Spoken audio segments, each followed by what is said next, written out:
So from long ago when I was young, I was loved and very excited by being creative and making things, drawing. And as I got older, when I went to school, I was forced to do like science coursework and things like that. And I decided it wasn't really for me. I found an art course and I was like, yes. So from that time, I decided that I wanted to become an artist.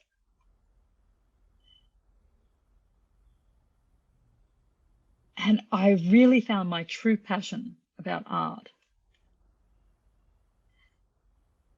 So first I studied a Bachelor of Visual Arts and Design in Adelaide at that time. That's where I was living. That was such a long time ago now, before I moved back to Victoria. I was in Adelaide for 18 years developing my art practice. There was a few barriers. When I was in Adelaide, I was doing a lot of painting. And it was going great. I truly enjoyed it. But I realized, like the last 3 years, that I could be doing more with my art. I could be doing mixed media and things like that. So I found that I could do more powerful things. I was researching deaf issues and deaf history. And I realized the impact that had on me and how powerful it can be to tell my story through art. So my art practice now is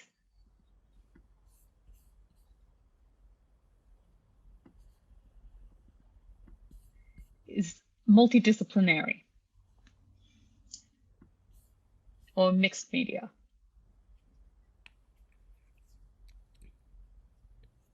Many different things. So this includes performance, poetry, performance, textile, drawing,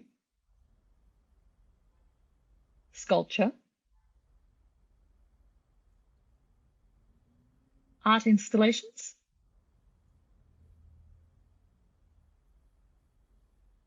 painting, but in a different way to what I used to do before. And sometimes I mix them all into one type of artwork.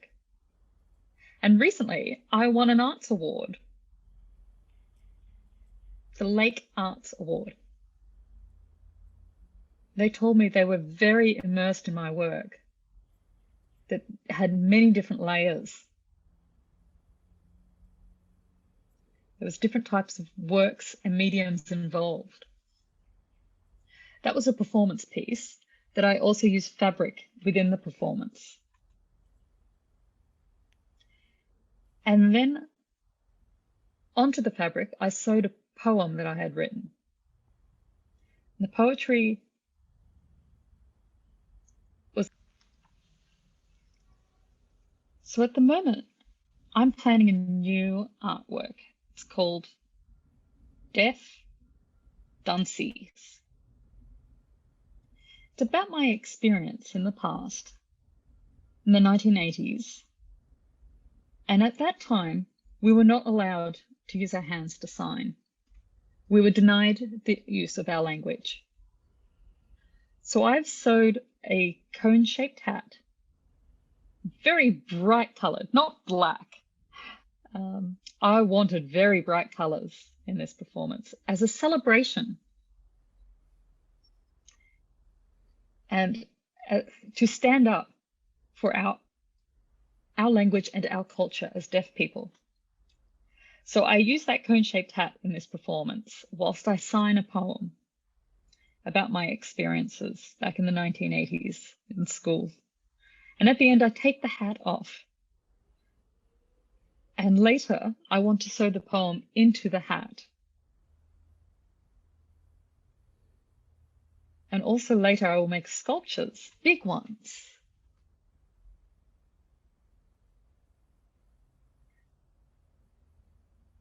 So I want to make like a plain white face without facial features. So it will just be like an oval, and then have the colored hat.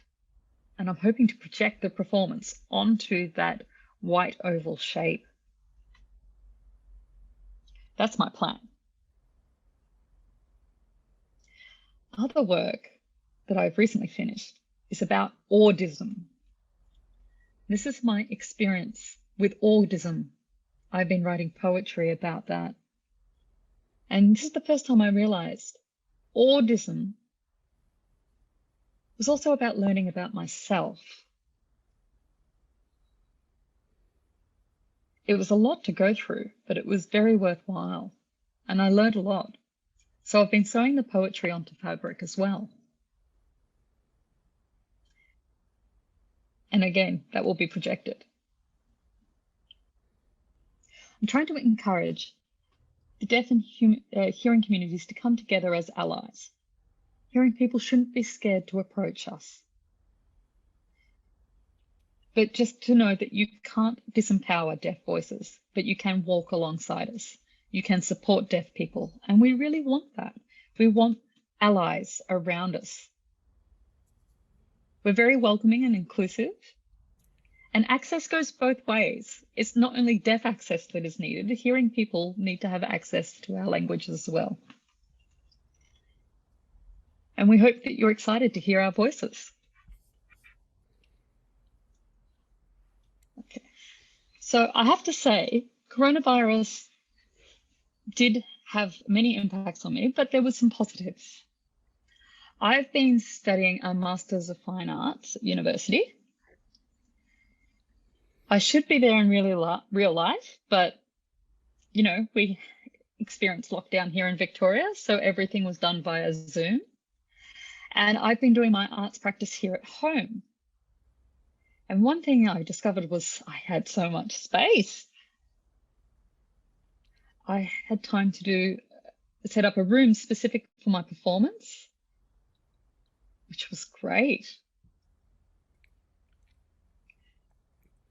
And really, COVID-19 gave me many new ideas. And I realized, wow, growing up as a deaf person, I had needs that I should have access to. And I understood that I could put this into my work, this denying of my needs to be met for accessibility. And I could link this in with different things.